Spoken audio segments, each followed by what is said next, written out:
Hello, praise Lord. परमेश्वर को धन्यवाद देते हैं कि एक बार फिर से प्रभु ने आपको और मुझे अपनी पवित्र उपस्थिति में आने का और अपने वचन में से मिलकर के कुछ सीखने समझने का अनुग्रह दिया है। और इस अच्छे समय के लिए प्रभु को धन्यवाद। आप सबके लिए धन्यवाद जो इस समय इस वीडियो को देख रहे हैं। आप सभी का प्रभु में स्वागत है। और एक ख़ास बात हम मिलकर के वचन में आज सीखेंगे और उस बात को हम जानने और समझने के लिए सीखेंगे कि परमेश्वर ने उत्पत्ति में जब मनुष्य की रचना की तो परमेश्वर ने इस बात को कहा कि आओ हम मनुष्य को अपने स्वरूप के अनुसार अपनी समानता में बनाएं। और उत्पत्ति के दूसरे अध्याय के अगर 17वें पद में हम पढ़ें तो वहाँ पर ऐसा लिखा है कि और यहोवा परमेश्वर ने मनुष्य को भूमि की मिट्टी से रचा और उसके नथनों में जीवन का श्वास फूंक दिया और मनुष्य जीवित प्राणी बन गया। यानी कि उस मिट्टी के पुतले में जब परमेश्वर ने अपना श्वास डाला तो वो मिट्टी के पुतले में जान आ गई या वो जीवित हो गया। तो वो जो श्वास है जो परमेश्वर ने उस मनुष्य के अंदर डाला उसको हम कहते हैं परमेश्वर के द्वारा दिया गया मनुष्य को आत्मा। यानी जो मिट्टी का पुतला था उसको हम बोलते हैं शरीर है, और जो उसके अंदर डाला गया उसके नथनों के द्वारा वो आत्मा है। और वो हमारी आत्मा है, यानी वो आत्मा जो परमेश्वर ने मनुष्य को दी। और उस बात को हम आज इस तरह से सीखने की और समझने की कोशिश करेंगे कि वो आत्मा जिसने उस शरीर में जीवन डाला, जिसकी वजह से वो शरीर एक जीवित शरीर बना, उस आत्मा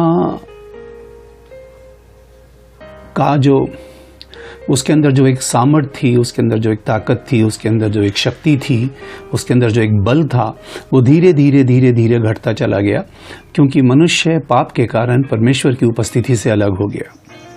और वो चीज़ जो उसको जीवित रखती, वो चीज़ जो उसके अंदर उस बल को, उस शक्ति को बनाए रखती, वो दुर्बल होती चली गई। और इसीलिए होता ये चला गया कि शरीर आत्मा पर हावी होता चला गया। पुराने नियम में हम बहुत सी जगह इस बात को पढ़ते हैं। अगर हम नीति वचन की पुस्तक में पढ़ें उसके 18वें अध्याय का 14वां पद, तो वहाँ ऐसा लिखा है कि रोग में मनुष्य अपनी आत्मा से संभलता है, परंतु जब आत्मा हार जाती है तब इसे कौन सह सकता है। यानी कि उस आत्मा का हार जाना, या वो किससे हार जाती है, किसके आगे वो दुर्बल हो जाती है। उसी नीति वचन में आगे लिखा है, उसके अगर हम 25वें अध्याय के 28वें पद को पढ़ेंगे तो वहाँ ऐसा लिखा है कि जिसकी आत्मा वश में नहीं वो ऐसे नगर के समान है जिसकी शहरपना नाका करके तोड़ दी गई हो।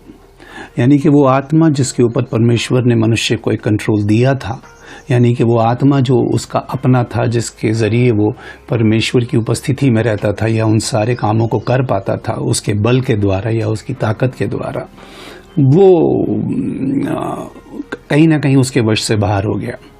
और अगर हम भजन संहिता के 51वें अध्याय के 10वें पद को पढ़ें तो वहाँ दाऊद भी प्रार्थना करके परमेश्वर से यही कहता है कि हे परमेश्वर, मेरे भीतर स्थिर आत्मा नए सिरे से उत्पन्न कर। यानी कि परमेश्वर हमें कोई नया आत्मा नहीं देता, लेकिन उसको ये समझ में आ गया कि मेरा जो अपना आत्मा है वो स्थिर नहीं रहा, वो भटकता है, वो डगमगा जाता है, वो लड़खड़ा जाता है। तो इसलिए वो चाहता है कि परमेश्वर उस आत्मा का एक नया अभिषेक, एक नई स्थिरता उसके अंदर उत्पन्न करे। यानी कि वो उस आत्मा जो उसके पास है उसका एक रेनोवेशन चाहता है परमेश्वर से। तो हम इस बात को ये देख रहे हैं कि पुराने नियम में कई जगह हम इस बात को देखते हैं कि और 11 रोग में मनुष्य अपनी आत्मा से संभलता है। आत्मा उसके वश में चाहे तो रह सकती है और चाहे तो उस पर वश कर सकता है, और चाहे तो वो उसके द्वारा बहुत कुछ हासिल भी कर सकता है। और परमेश्वर की उपस्थिति से क्योंकि वो दूर हो गया, इसलिए वो आत्मा में दुर्बल और कमज़ोर हो गया। और हम जानते हैं कि जब कोई चीज़ कमज़ोर हो जाती है, जब शरीर में लोग दुर्बल हो जाते हैं, कमज़ोर हो जाते हैं, तो वो बहुत सारे एनर्जी ड्रिंक लेते हैं या सप्लीमेंट्स लेते हैं या कुछ ऐसे ही यहाँ तक कि स्टेरॉइड्स भी लेते हैं वो, कि जिसकी वजह से उनका वो बल, वो ताकत वो बना रहे, उनका वो स्टैमिना बना रहे।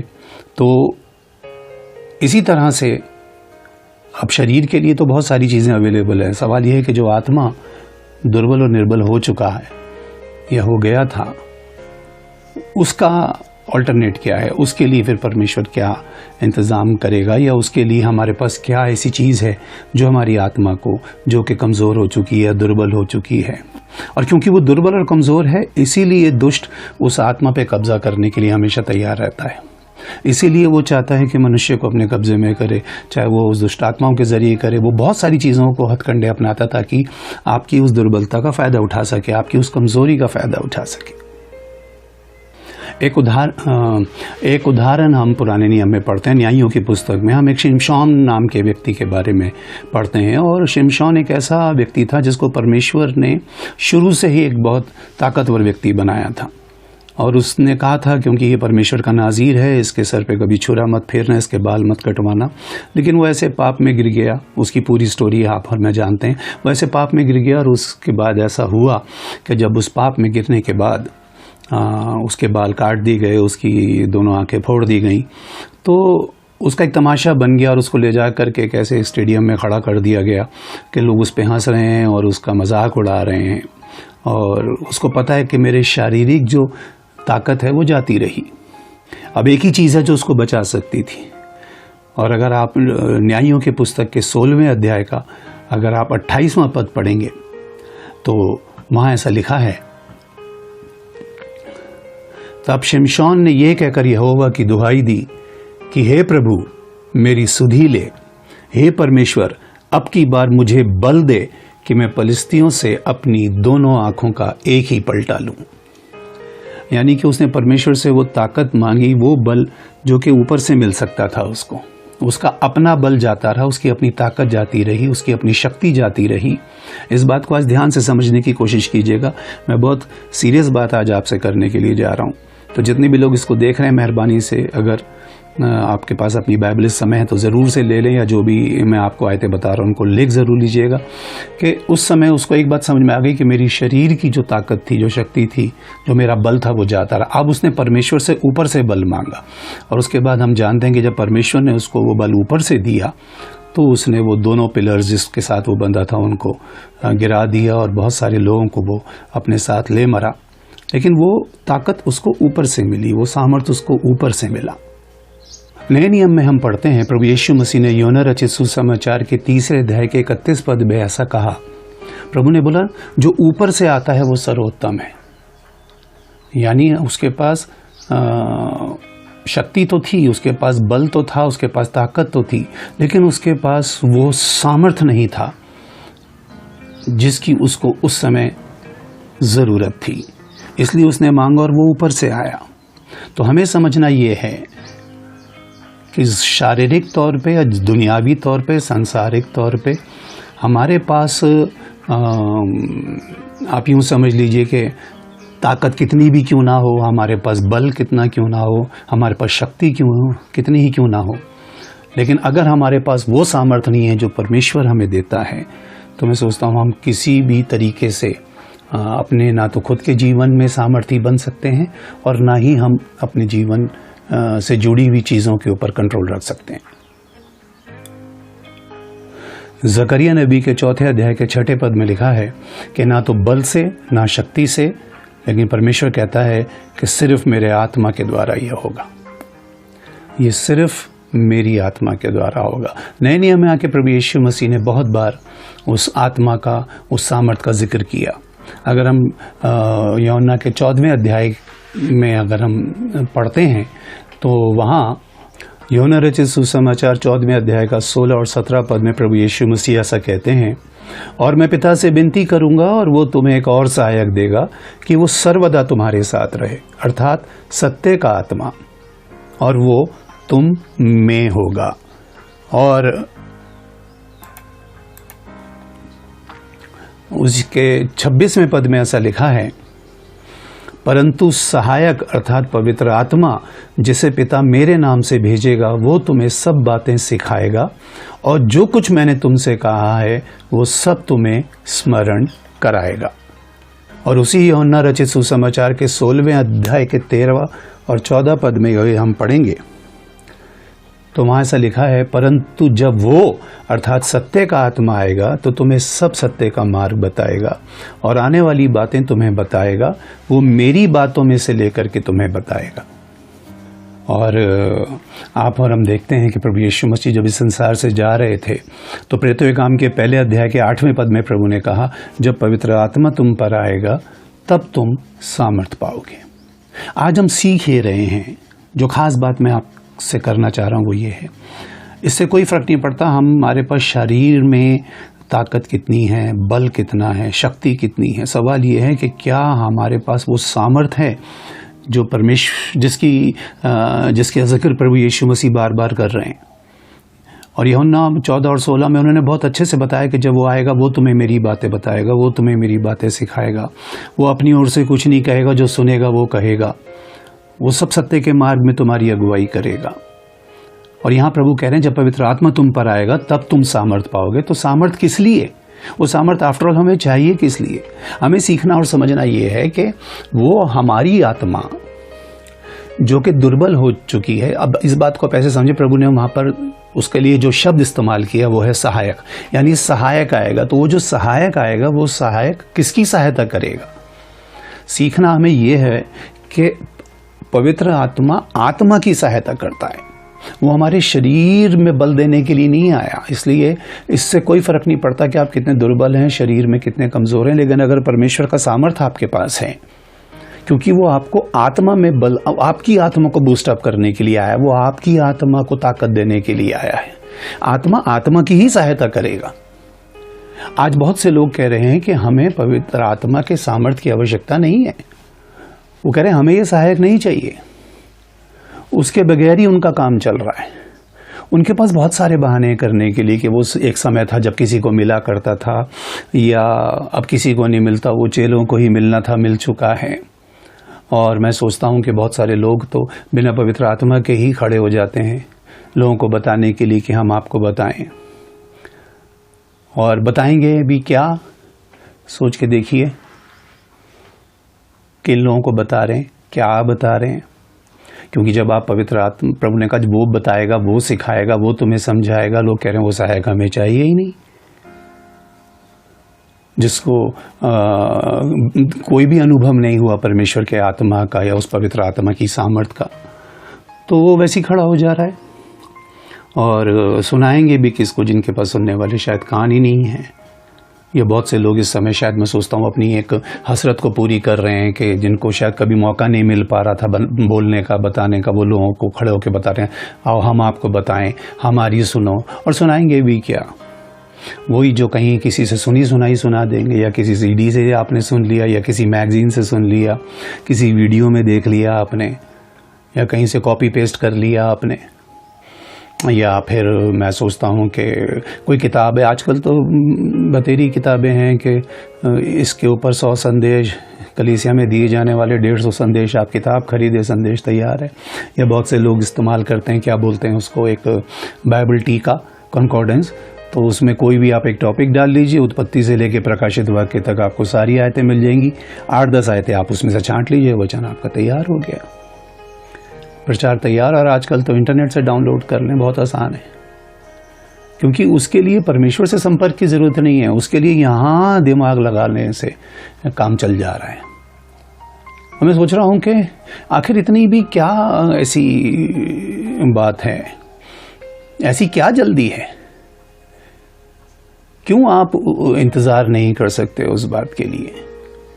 मैंने इस बात को जाना, प्रभु यीशु मसीह ने प्रेरितों के काम के पहले अध्याय के 4 पद में ये कहा था, लिखा है, वो उसने उनसे मिला अपने चेलों से और उनसे बोला अभी यरूशलेम को छोड़ना मत, बल्कि पिता के उस प्रतिज्ञा के पूरे होने की बाट जोते रहना जिसकी चर्चा तुम मुझसे सुन चुके हो। उस प्रतिज्ञा के पूरे होने का इंतजार करना। आज क्या कहते हैं, बहुत से लोग मुझे बताते हैं कि भैया वो वहाँ पे वो आपके प्रचार को कॉपी करके लोगों को बता रहा है, जो आपने उस वचन में बताया था वो सुना रहा है, जो आपने पुरानी नोट्स दिए थे उसी डायरी में से पढ़ के लोगों को सिखा रहे हैं, या आपका जो प्रचार है वो उसको ले करके लोगों को बता रहे हैं। तो मैं कहता हूँ भाई देखो, कोई बात नहीं, वचन तो परमेश्वर का है, कोई बात नहीं अगर कोई कॉपी कर भी रहा है तो, क्योंकि वचन परमेश्वर का है और कॉपीराइट मेरा है।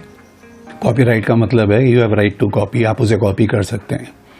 बेशक आप लोगों को बताएं जो भी आपने सुना है या सीखा है, लेकिन हाँ, आप मेरा नाम बेशक लोगों को ना बताएं कि भाई ये बात भाई संजय राज ने या पास्टर संजय राज के ज़रिए हमने जानी। आप मेरा नाम बेशक लोगों को ना बताएं, लेकिन हाँ, कम से कम इतना भी आप ये मत कहना कि ये बात मुझे प्रभु से पहुंची और मैं आपको पहुंचा रहा हूँ, क्योंकि वो बात फिर शायद विरोध में हो जाएगी परमेश्वर के, क्योंकि वो बात परमेश्वर ने आपको नहीं बताई। इसलिए प्रभु कह रहे हैं जो ऊपर से आता है, आपके पास नीचे का जोड़ा तो बहुत कुछ है, यहाँ से तो आपको बहुत कुछ मिल जाएगा, यहाँ तो यहाँ से वहाँ से लेकर के बहुत कुछ आपको हासिल हो जाएगा। सवाल तो ये है कि क्या ऐसा कुछ है जो ऊपर से परमेश्वर ने सिर्फ और सिर्फ आपको दिया है। सेवकाई के शुरू के दिनों में मेरे अंदर एक आग थी, जिस तरह प्रभु को पता था अपने चेलों के बारे में। 3-3.5 साल तक वो प्रभु के साथ रहे, चले, उन्होंने सब काम देखे। आग लगी पड़ी थी उनके अंदर कि बस किसी सूरत से अब संसार में जाओ और वचन सुनाओ। आज मैं देख रहा हूँ लोग कोने कोने से खड़े होकर के, दिन में शायद सैकड़ों वीडियो मेरे मोबाइल में आते हैं कि देखो, मैं बता रहा हूँ उनकी। मैं जब सुनता हूँ उन वचनों को तो मैं सोचता हूँ ऐसी भी क्या जल्दी थी खड़े हो जाने की, थोड़ा रुक ही जाते। जब प्रभु कह रहा रुक जाओ, अभी ठहर जाओ, अभी ठहर जाओ, अभी ठहर जाओ। मेरे अंदर बहुत आग थी कि बस अब तो मैं को इतना वचन सीख लिया, मैं जाऊं और लोगों को बताऊं। लेकिन मैंने इस बात को वचन में पढ़ा, प्रभु ने बोला अभी ठहरे रहना, अभी उस प्रतिज्ञा के पूरे होने की बाट जोते रहना। जब पवित्र आत्मा तुम पर आएगा तब तुम्हें सामर्थ्य मिलेगी इस वचन को पढ़ने की, समझने की, सीखने की, लोगों को बताने की। और मैंने देखा वचन के अंदर कि जब तक प्रभु यीशु मसीह पर पवित्र आत्मा नहीं उतरा, उसने प्रचार करना शुरू नहीं किया। जब तक चेलों को पवित्र आत्मा नहीं मिला, उन्होंने प्रचार करना शुरू नहीं किया। तो मैं कैसे उसको बता सकता हूँ, क्योंकि फिर खड़ा हो जाऊंगा तो अपनी बुद्धि से बताऊंगा या सुनी सुना ही सुनाऊंगा फिर लोगों को। मुझे तो लोगों को वो बताना जो परमेश्वर ने मुझे बताया है, और सिर्फ मुझे बताया है। मुझे लोगों को ये बताना है कि प्रभु ने मुझसे क्या कहा, और उसके लिए पवित्र आत्मा का सामर्थ्य चाहिए, जिसके लिए लोग कह रहे हैं कि हमें ज़रूरत ही नहीं है उसकी। आप अगर प्रेरितों काम के 19वें अध्याय के पहले 2 पद पढ़ेंगे तो लिखा है जब पौलुस ऊपर के देश से होकर इफिसुस में आया तो वहाँ पे उसने एक मीटिंग देखी। लिखा है उसने बहुत सारे चेलों को देखा, और वहाँ पे चेले शब्द लिखा है, पढ़ लीजिएगा वहाँ। तो उसने देखा एक मीटिंग चल रही है और वहाँ बहुत सारे चेले हैं। तो उसने चेलों को देख करके, जब वो थोड़ी देर मीटिंग अटेंड कर ली, उसने फिर उनसे कहा भाई रुको जरा, 2 मिनट रुको, क्योंकि उस सभा के अंदर ना तो पवित्र आत्मा का कोई चिन्ह दिख रहा है, ना वहाँ कोई फल दिख रहा है, ना वहाँ कोई वरदान दिख रहा है। तो उसने छूटते ही आप उसमें पढ़ना, उसने लोगों से चेलों से पूछा कि भाई क्या तुमने विश्वास करते समय पवित्र आत्मा पाया? तो वो कह रहे हैं कि जी हमने तो पवित्र आत्मा की चर्चा भी नहीं सुनी। आज बहुत सी जगह पे पवित्र आत्मा की चर्चा नहीं होती। लोग कलीसिया में लोगों कहते हैं आज कल इस बार वचन आप देंगे, इस मीटिंग में वचन आप देंगी, इसमें आप देंगे, और वो भी खड़े हो जाते हैं 2-4 आयतें लेकर के। वो प्रभु से बैठ के प्रार्थना नहीं करते, प्रभु इस वचन को मेरे मुंह से निकलने से पहले मुझे पवित्र आत्मा का दान दे, क्योंकि उसके बगैर तो फिर मैं अपनी आत्मा और अपनी बुद्धि से बात करने की कोशिश करूंगा, और मेरी आत्मा तो कब की निर्बल और कब की कमजोर है। ये तो प्रचार करने के बाद वापस संसार में खो जाएगी। इसकी तो लालसा वही संसार के अंदर है।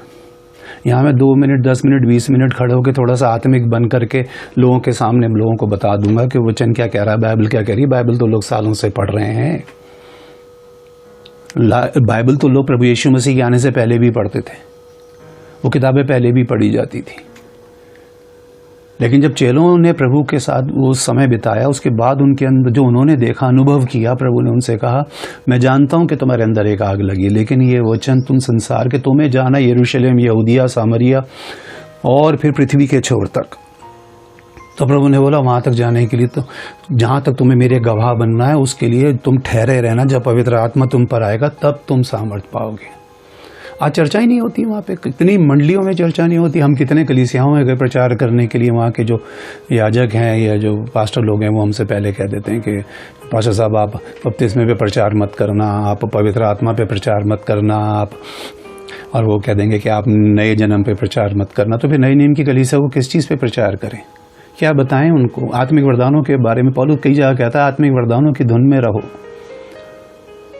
और मैं देख रहा हूँ कि आज लोगों को अगर ज़्यादा से ज़्यादा इंटरेस्ट भी है ना पवित्र आत्मा के विषय में जानने के लिए या पाने के लिए, तो मैक्सिमम से मैक्सिमम उनकी इच्छा है कि वो सिर्फ और सिर्फ अन्य भाषा बोल सके।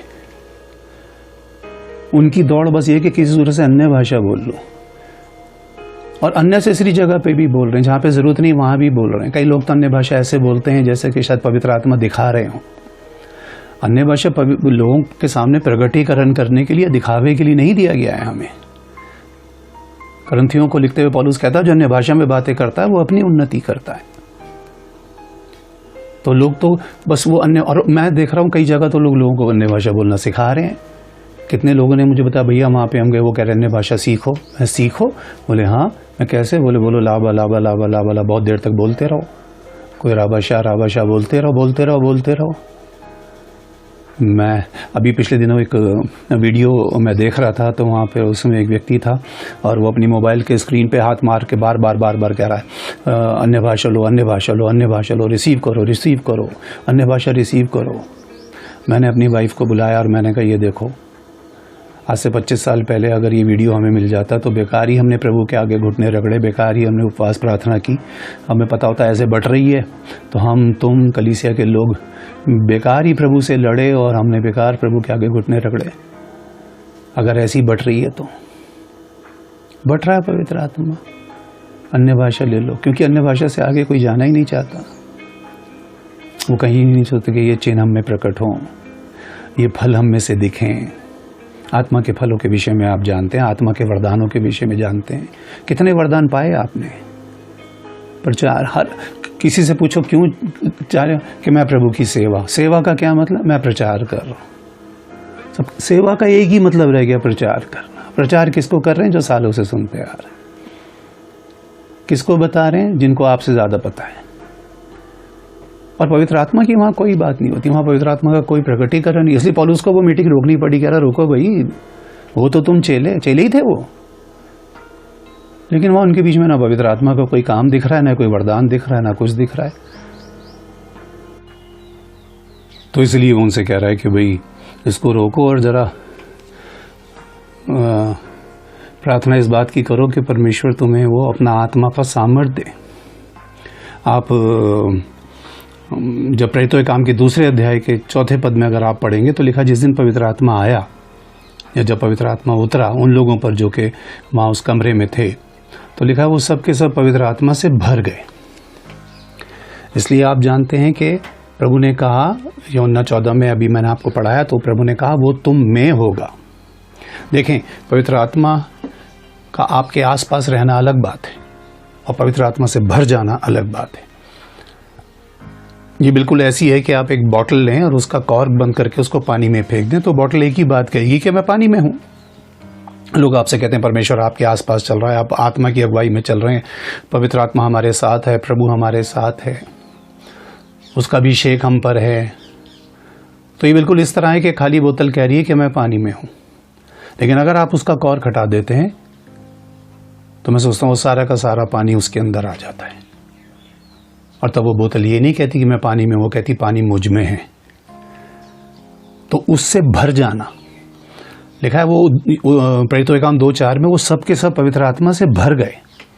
और फिर आगे मेन बात ये लिखी है कि जैसे आत्मा ने उनको बोलने की सामर्थ्य दी वो अन्य भाषा बोलने लगे। आत्मा अन्य भाषा नहीं बोल रहा था, आत्मा ने उन्हें सामर्थ्य दी बोलने की। बोल वही रहे थे। प्रभु ने बोला जब वो आएगा वो अपनी ओर से कुछ नहीं कहेगा, वो जो सुनेगा तुम्हें बताएगा, फिर तुम्हें वो कहना है जो तुमने उससे सुना। वो जो उधर से सुनेगा वो तुम्हें बताएगा और तुम जो उससे सुनोगे वो तुम आगे बताना। तो हम जो बता रहे हैं वो पवित्र आत्मा से सुन के बता रहे हैं या अपनी बुद्धि या अपनी समझ से लोगों को बता रहे हैं? हमें सीखने की बात ये है। आप इस बात को ये समझिए कि पतरस जो कि लौंडी के सामने लानत की कसम खा गया कि मैं इसको नहीं जानता प्रभु के लिए, वो खड़े होकर के कितने हियाव के साथ कह रहा है यहूदियों से कि तुमने उसे क्रूस पे चढ़ाया। तो इतना हियाव कैसे आया उसके अंदर?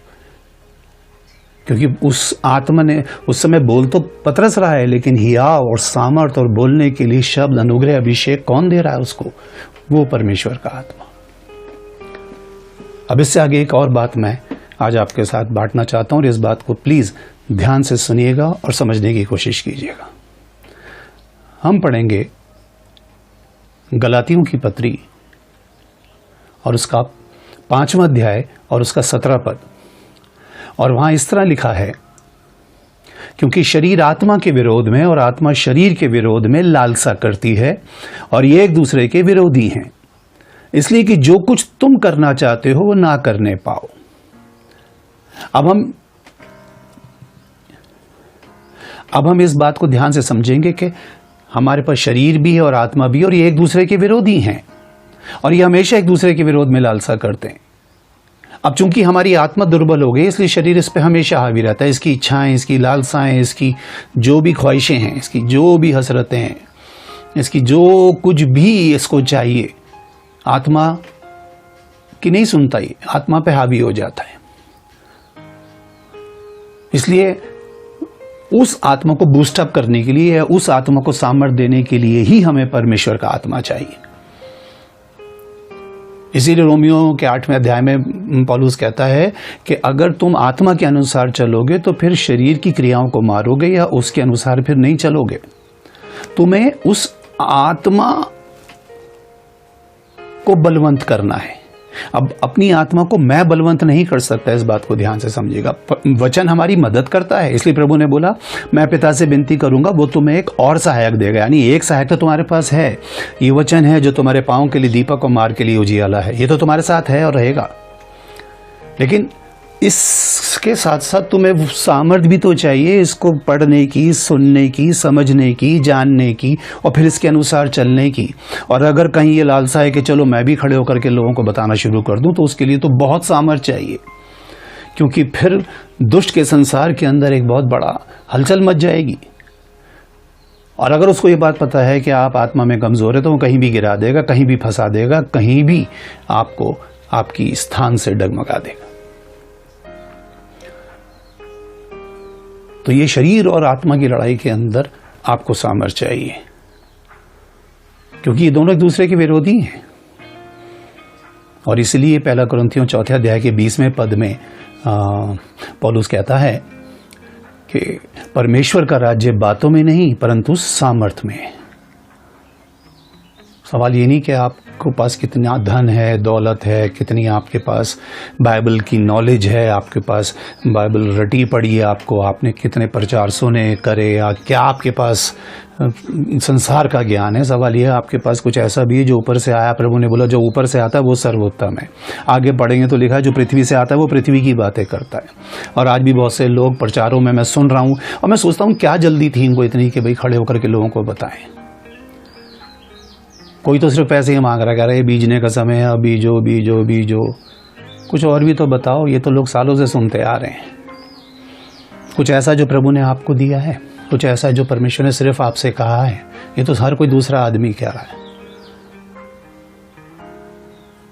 क्योंकि परमेश्वर का राज्य बातों में नहीं। बातें तो जितनी मर्जी कर लो, बातें तो आप टीवी ऑन कर लो, बातें तो आप इंटरनेट ऑन कर लो, मोबाइल ऑन कर लो, बातें तो लोग दुनिया भर की कर रहे हैं, अच्छी से अच्छी भी कर रहे हैं। वो जो ऊंचे तक ऊपर बैठ करके लोगों को संदेश और सत्संग और समागम में बुलाते हैं, वो भी अच्छी बातें करते हैं। सवाल यह है कि आप कितनी अच्छी बातें करें, आपके पास सामर्थ्य कितना है, क्या है वो सामर्थ्य आपके अंदर के जहां आप खड़े हो जाएंगे वहां दुष्ट के संसार में खलबली मच जाएगी। क्या है इतनी ताकत, या आज आप भी बस थोड़ी देर के लिए तो चलो हम आत्मिक बन गए, उसके बाद तो हमारा जीवन वहीं का वहीं चला गया। समझिए और सीखिए, परमेश्वर राज्य बातों में नहीं परंतु सामर्थ्य में है, और सामर्थ्य केवल केवल और केवल पवित्र आत्मा ही हमें देता है। इसके विषय में आने वाले समय में और भी बहुत सी बातें हम मिलकर के सीखेंगे, लेकिन ये बात जो मैंने आज आपको बताई है इस पे मनन कीजिएगा। इससे पहले कि आपका दिल करे मैं खड़ा हूँ या मैं खड़ी हो जाऊँ लोगों को कुछ बताने के लिए, अच्छा है आप पहले घुटने पे प्रभु से प्रार्थना करें, खुदावन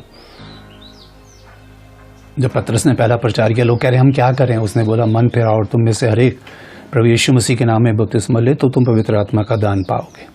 वो दान मुझे चाहिए प्रभु, ना सिर्फ दान चाहिए, मुझे पवित्र आत्मा के सारे चिन्ह चाहिए, सारे फल चाहिए और सारे वरदान चाहिए। और तब आप खड़े होंगे और तब आपके मुंह से वो निकलेगा जो परमेश्वर चाहता है। तब शायद आप पौलुस की तरह लोगों को प्रसन्न करने वाले नहीं, परमेश्वर को प्रसन्न करने वाले हो। तब वो नबी की, वो भविष्यवक्ता की सचमुच में आत्मा और अभिषेक आपके ऊपर आएगा, जो लोगों को करेक्शन की बात बताएगा, उनकी गलतियों की बात बताएगा कि असल में क्या होना चाहिए और क्या हो रहा है। लल्लो पत्ता और चावलूसी की बातें पवित्र आत्मा नहीं करता, वो तो गांठ गांठ और गूदे गूदे को बार बार छेद देता है। तब परमेश्वर आप में से होकर के काम करेगा। तो मेरी प्रार्थना है कि ये वचन आपके जीवन में काम करे।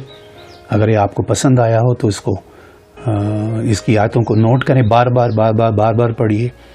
और अगर कुछ अच्छी बात समझ में आए तो कमेंट ज़रूर कीजिएगा।